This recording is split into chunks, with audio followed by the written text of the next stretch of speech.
Okay, I thought I'd do a part 2 to what I was talking about on that last video of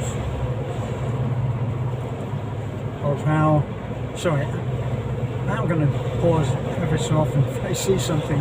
I'm on the road and I am focusing on my driving.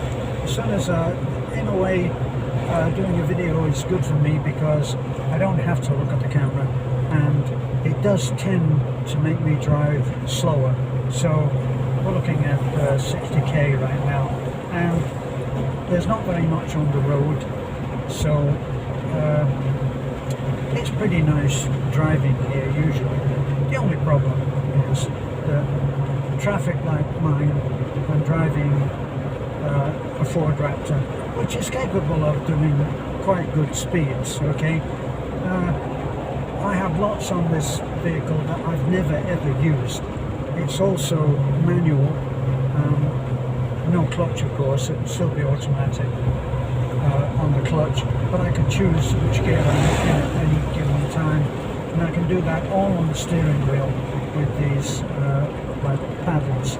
So I thought I would talk about the huge differences, and as I said in my last video on this, the differences in culture are so deeply ingrained that they are beyond just reading or listening or watching a video about. You need to be here, and you need to be steeped into the culture itself. You need to be impacted by the culture.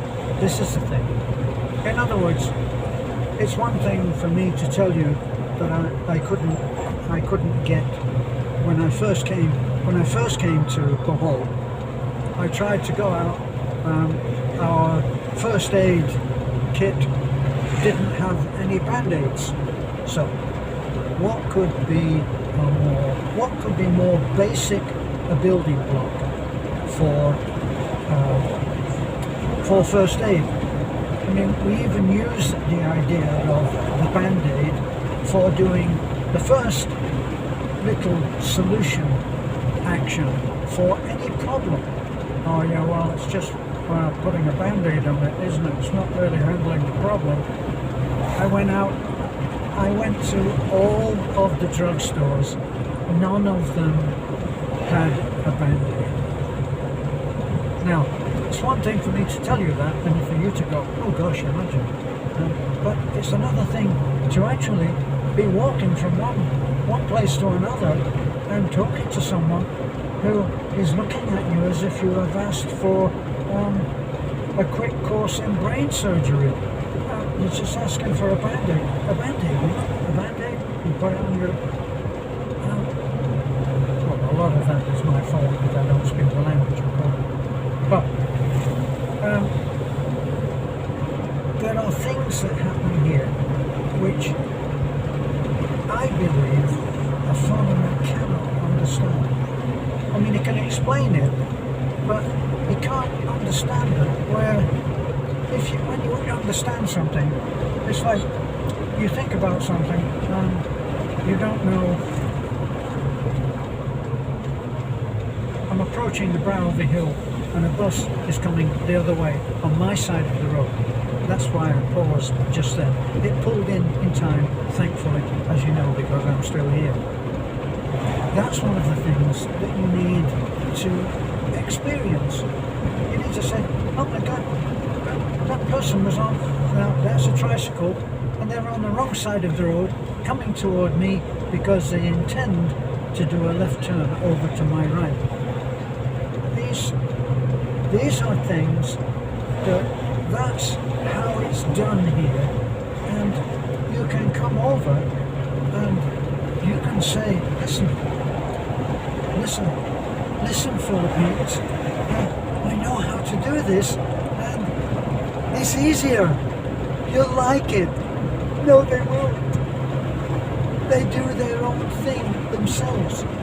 One of the things that is the least understandable is that traffic coming from the right has the right of way.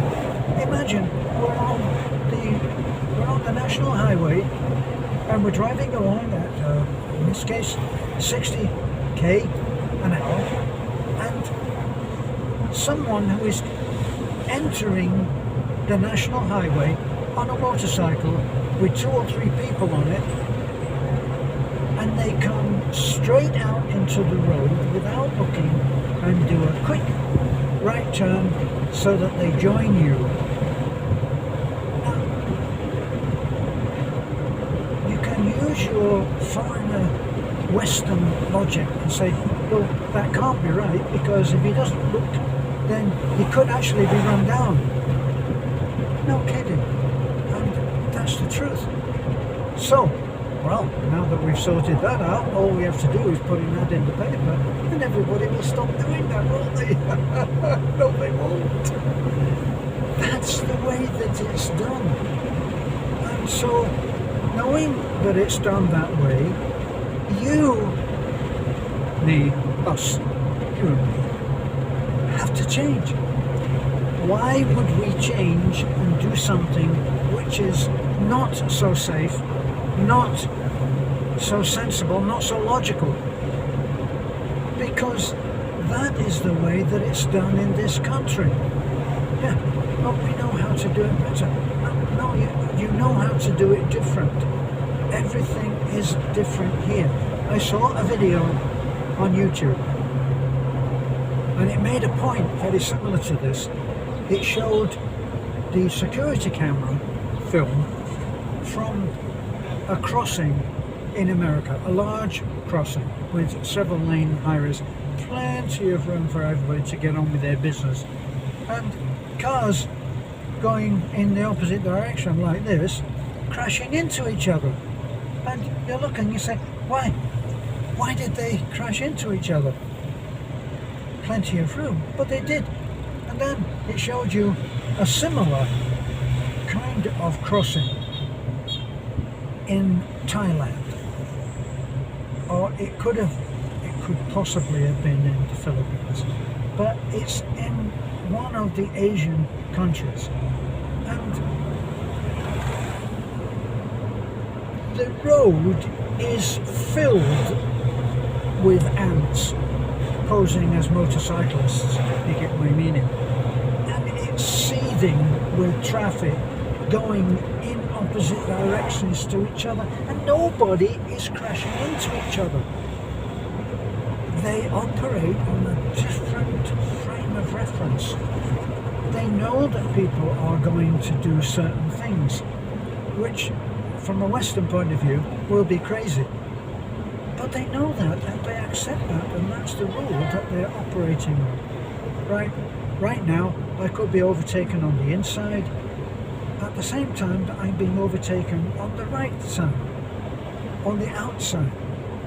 Someone could cut in front of me, and if I were to do the UK thing of giving them the look, they truly would not know what I was, why.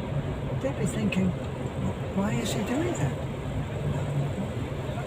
I didn't do anything, I just cut in front of him, because that's the rule. When I was at which started off this line or series of short series too, of this kind of talk, I was waiting for Beth. She was ordering materials for one of our projects, and I'm looking at traffic passing by. I'm looking at Filipino life. This is how things are done. Look at it as if you are a stranger in a strange land, and you will see things differently. Now, you're not correcting everything. He did that wrong. He shouldn't have done that. He should be wearing the crash helmet. He's not. He's got a crash helmet on, and his passenger has not. He's got a child squashed in between 2 adults. He shouldn't do that. Why is he doing so close? Why is he overtaking on the inside? Why is he wearing a baseball cap under his crash helmet, which obviously doesn't fit him, and obviously will not help him if he comes off the bike? And then again, if I was a traffic cop, oh my God, I would be so busy here if I was operating on Western rules. Look at that man. He's riding a motorcycle in thongs, slippers, little rubber things that are attached around the big toe. And he's riding a motorcycle in it. How can he change gear? What about his feet? Look at that man on the tricycle. He is carrying 2 or 3 pieces of 8x4 plywood. Look at that other one that just passed. He's dragging 20-foot long pieces of rebar behind his bike. How can he do that? What about the other one? He's got some wood on the back, and he's got numerous. We just have been overtaken by one. He's got numerous sacks of rice. They're not tied on, they're just balanced there. How can he do that? Another one, he's got 4, 5 people on a motorcycle, and the child on the front is sitting on his front on the gas tank. And then there's a woman, a mother, and she is holding 2 children, one in each arm, and they're on her hip, in between her and obviously her husband, who is taking the whole family to the market. They'll be coming home with a sack of rice and perhaps a piglet. You're in a different place, and the differences are, as I said, profound. The man in front of me now is driving, and he's looking around. He's not paying attention. This would have there would be a charge for this in the UK. He's driving without due care and attention. Snap. Got that guy. He'll be in court on Monday. Everything is different. And the only way that you can find any sanity is, first of all, it's very good and very handy to have another person that you can vent with on an entirely personal level, and not one which bashes the Filipino or the Filipino, but one which can give expression to your, what can I say, your observations. Oh, you know what I saw today? Oh, get away. Oh, you can do that. And then you can go back to accepting what is the way of life here. It's different. God help you if you're coming over here thinking that because you were a master builder laying decorative stonework that you're going to show everybody how to do it. It's so simple, isn't it? You could show anybody how to do that so easily. No, you couldn't. There's a man in front in a tricycle. He is going at about 7 kilometers an hour. Why is he doing that? He's a taxi driver, and he is looking for a fare. Not a whole lot different to how it is in London, where... Sorry, I'm looking for a parking space now. Yeah, a tricycle taxi driver here is not so different to a black cab driver in the heart of London. They're looking for a fare, they're looking to be hailed, that's their business, they've got a family to feed. It's understandable. Here, those segments of life here are understandable, but when it gets into how you will respond and interact with your lady who you're going to be madly in love with because she's going to be a beauty, it's a given. And you're going to have to work out how things are being said. What does she mean? She said she did something, past tense. I'm terrible at grammar. Like, I don't know a past participle from, I don't know, a passing bus. But past, what? present, future, past, present, future. It's so basic, because you have to know whether someone did something, or whether they're going to do something, or whether they've done it many times. You've got to know what those things are. So what you find is that you have lots of phrases in your everyday life which illustrate the certain faults that people have because English is not their first language. What they do speak is very good, and it lulls you into a false sense of security because you think, well, of course she knows past, present, future, but now you find yourself saying, did you actually do that? And you think, actually, then you think that she knows what the word actually means, and then you say to her, you do know what actually means, don't you? And she'll say, yes. And then you say, what does it mean? And she'll say, I don't know. Did you make the phone call? Yes. So what did the person say? No, I'm going to make it now. But you said you had made it. Yes. But you haven't, have you? No. But I'm going to do it now. Why are you, what's the problem? And these things, if you multiply those many times, you will have your life here. And is it a hassle? It's charming at first. It might drive you completely insane later. But if you learn to handle it in the first place, and you get used to saying, did you actually call? Yes. But did you speak to him? No. So you've said yes and no. Which is it? Both. I think I'm exaggerating. Beth has done that to me. And other expats that we've laughed about this and said, this is the part that certain parts of grammar are beyond them.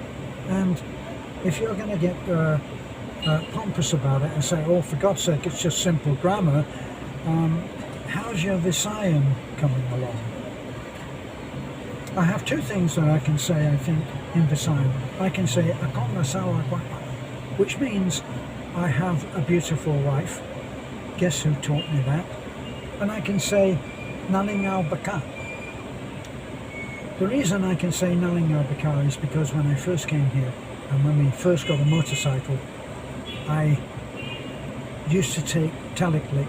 There was a kid then, a little girl, and I used to take her on about with me, with Crasher. And I had to know she was not a talker. So very often, Filipino kids, just charmers, they're heartbreakers, you will adore them. But sometimes they don't speak. And Taliklik went for years not talking to me. We spent hours together and she never spoke to me. She never had a conversation. This was what she did. Did you like that? Do you not want to do that? That was our riveting conversations.